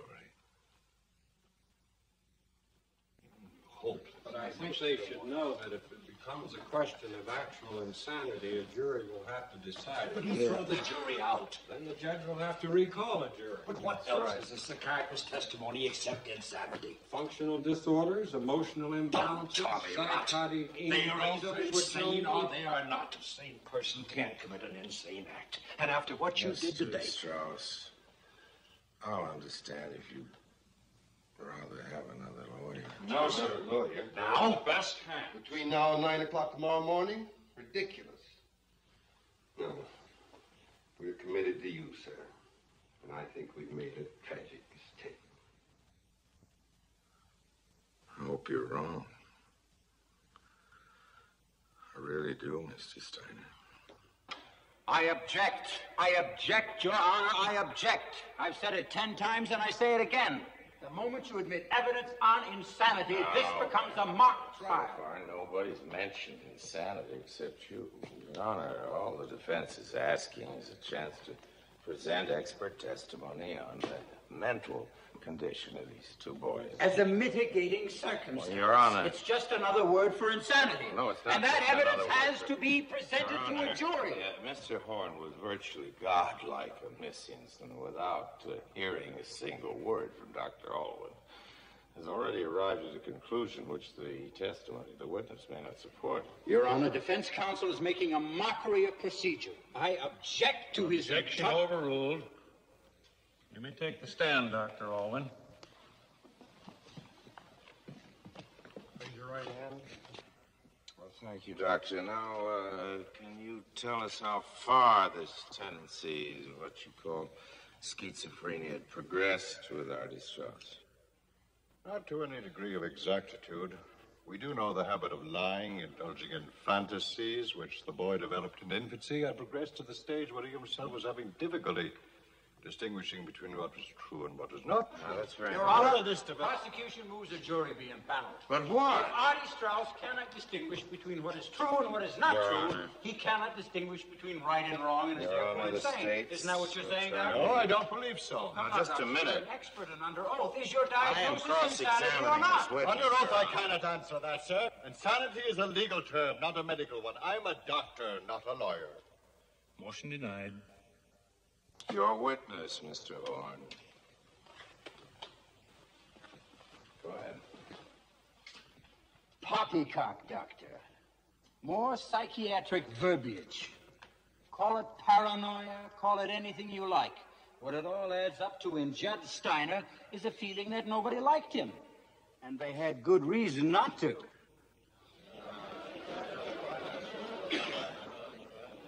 Paranoia encompasses a very positive feeling of being right, and a strong neurotic suspicion of being persecuted because of those feelings. Or does, eh? Well, let me tell you something. For the past 10 days, in cross-examining you and your colleagues, I've had exactly those feelings. I know I'm right, and I have a distinct feeling of being persecuted by the defense. Do you think I should be committed? Your Honor, I submit that if the subject to be debated here is Mr. Horn's sanity, for once I agree with him, only a jury could determine that.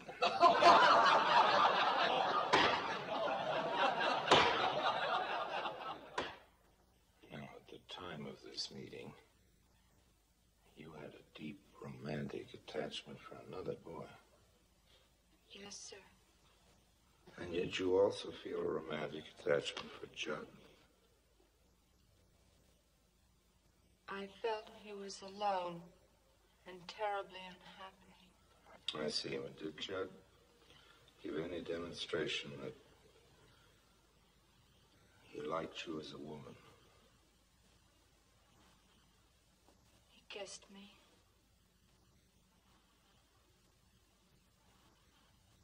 That's all. No further advances. There were, but they stopped. Would you keep your voice up, Miss Evans? I couldn't hear you. But they stopped. I'm sorry, Miss Evans, but were they of such a nature as to make you determined never to see him again? No. They were not. You would have seen him again. Yes. Within a few hours after this, Judd was arrested. How did your feelings toward him change then? Of course. I realized that the unhappiness I sensed in him had caused him to commit a violent and insane crime. And with this knowledge, would you still see him again? Yes.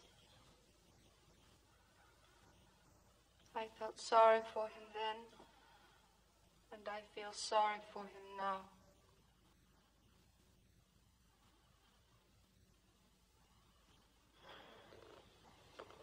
No further question.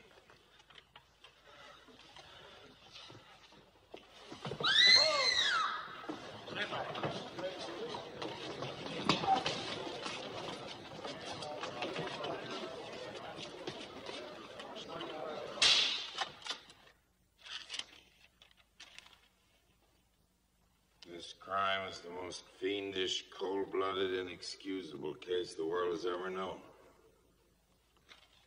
That's what Mr. Horn has told this court.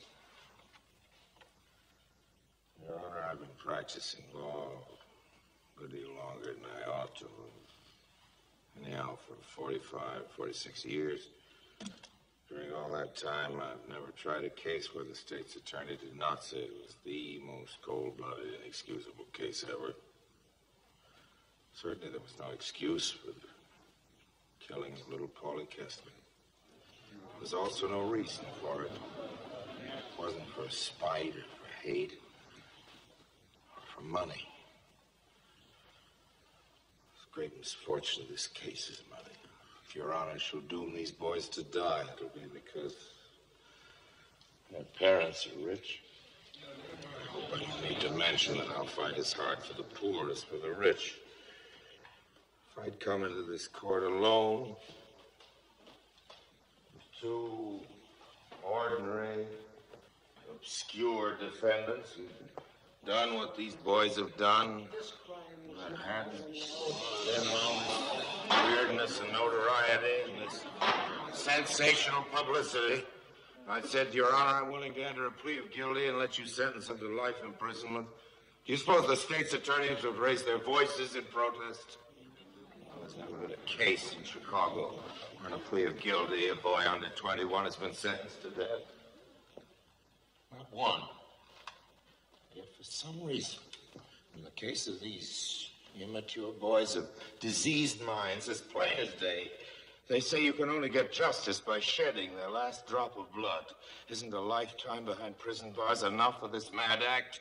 And must this great public be regaled with the hanging for the last 3 weeks I've heard nothing but the cry of blood in this room. I've heard nothing from the offices of the state's attorney but ugly hatred. For God's sake, are we crazy?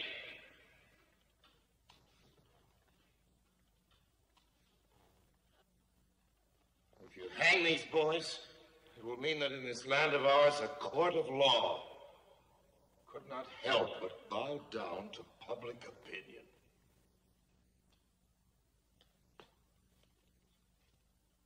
As cruel a speech as he knew how to make, the state's attorney has told this court that we're pleading guilty because we're afraid to do anything else. Your Honor, that's true. So of course I'm afraid to submit this case to a jury where the responsibility must be divided by 12. No, Your Honor. If these boys must hang, you must do it. It must be your own deliberate, cool, premeditated act. The state's attorney has laughed at me for talking about children's fantasies, but what does he know about childhood? What do I know? Is there any one of us who hasn't been guilty of some kind of delinquency in his youth? How many men are there here today, lawyers and congressmen, and judges, and even state's attorneys, who haven't been guilty of some kind of wild act in youth? If the consequences didn't amount to much and we didn't get caught, that was our good luck. This was something different. This was the mad act of two sick children who belong in a psychopathic hospital. Do I need to argue it? Is there any man with a decent regard for human life, and the slightest bit of heart, who doesn't understand it? We're told it was a cold-blooded killing. Because they planned and schemed, yes, but here are officers of the state who for months have planned and schemed and contrived to take these boys' lives. Talk about scheming.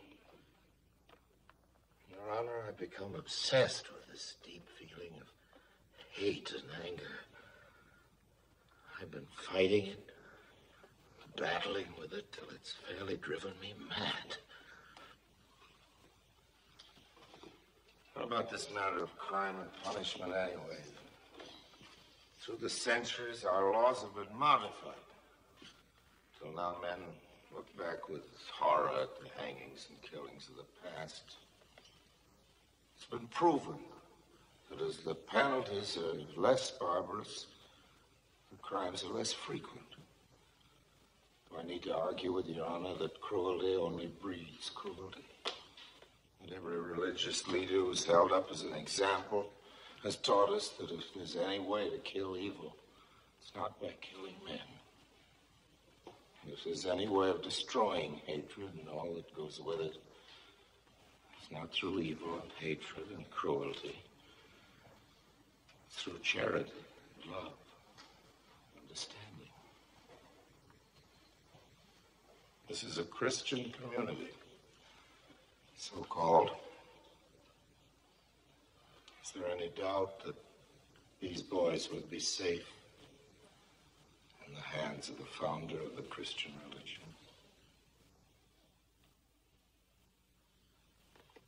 I think anyone who knows me knows how sorry I am for little Paulie Kessler. And knows that I'm not saying it simply to talk. Artie and Judd enticed him into a car, and when he struggled, they hit him over the head and killed him. They did that.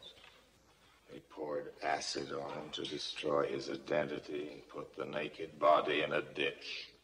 And if killing these boys would bring him back to life, I'd say, let them go. And I think their parents would say so, too. Neither they nor I would want them released. They must be isolated from society. I'm asking this court to shut them into a prison for life.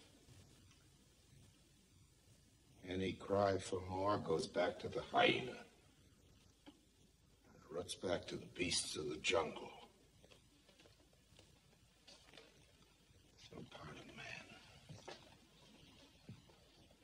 This court is told to give them the same mercy that they gave their victim.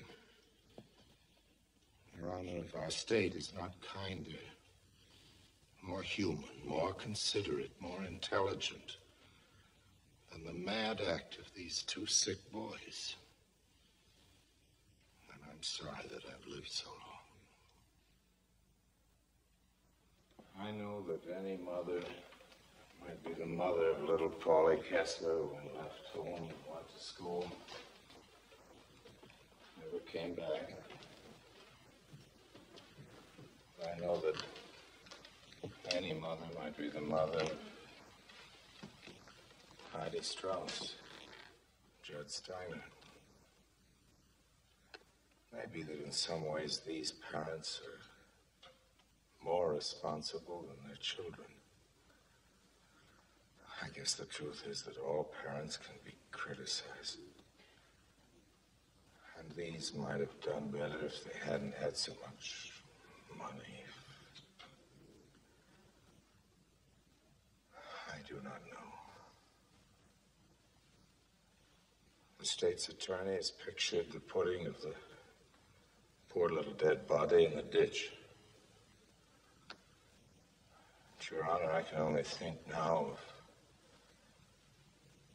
taking these two boys, 18 and 19, penning them in a cell, checking off the days and hours and minutes until they're wakened in the gray of the morning and led to the scaffold.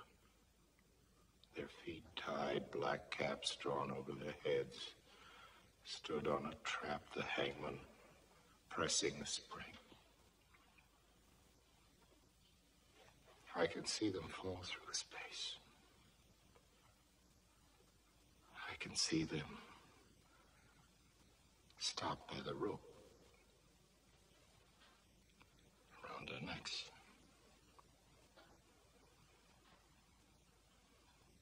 It would be done, of course, in the name of justice.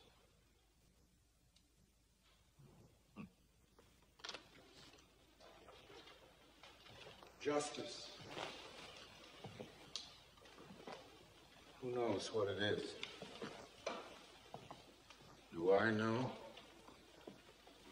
Does Your Honor know? Can Your Honor tell me what I deserve? Can Your Honor appraise yourself and say what you deserve? Do you think you can cure the hatreds and maladjustments in the world by hanging them?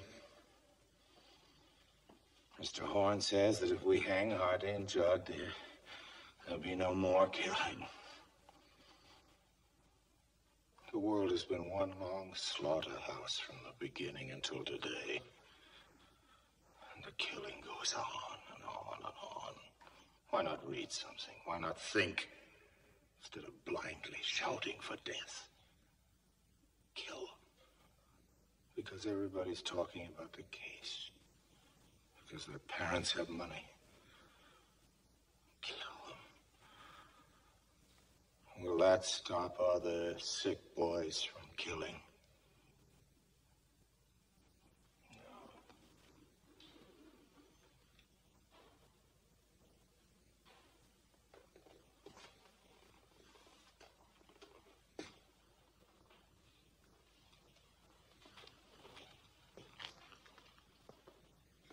Taken the world a long, long time to get to even where it is today. Your Honor, if you hang these boys, you turn back to the past. I'm pleading for the future. Not merely for these boys, but for all boys, for all the young. I'm pleading not for these two lives, but for life itself. For a time when we can learn to overcome hatred with love. When we can learn that all life is worth saving. And that mercy is the highest attribute of men. Yes, I'm pleading for the future. In this court of law. pleading for love.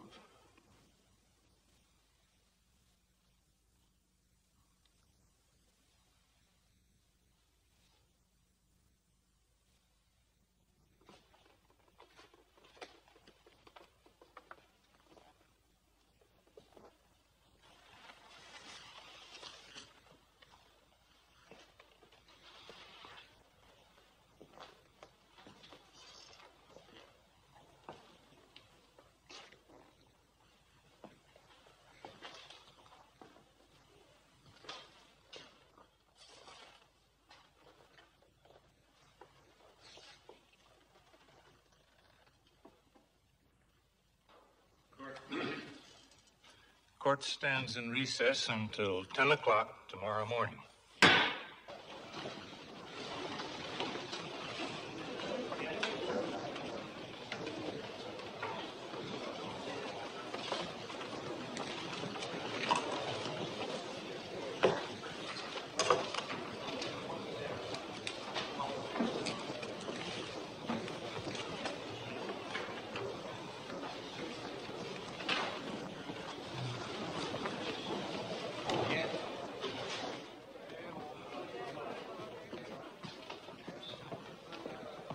Ruth.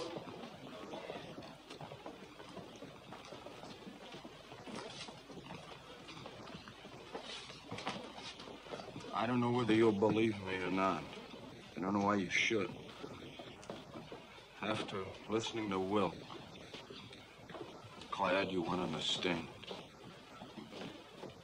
It took a lot of courage. Just wanted to tell you. Sid.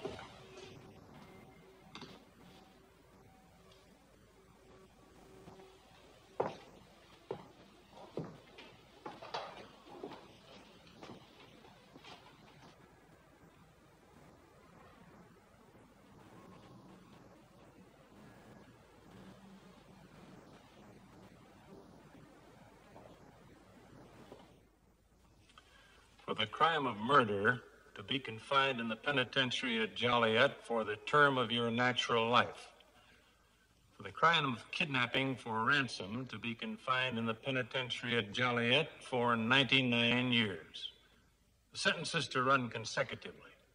Court is adjourned. So we slept through 3 months of misery just to hear that.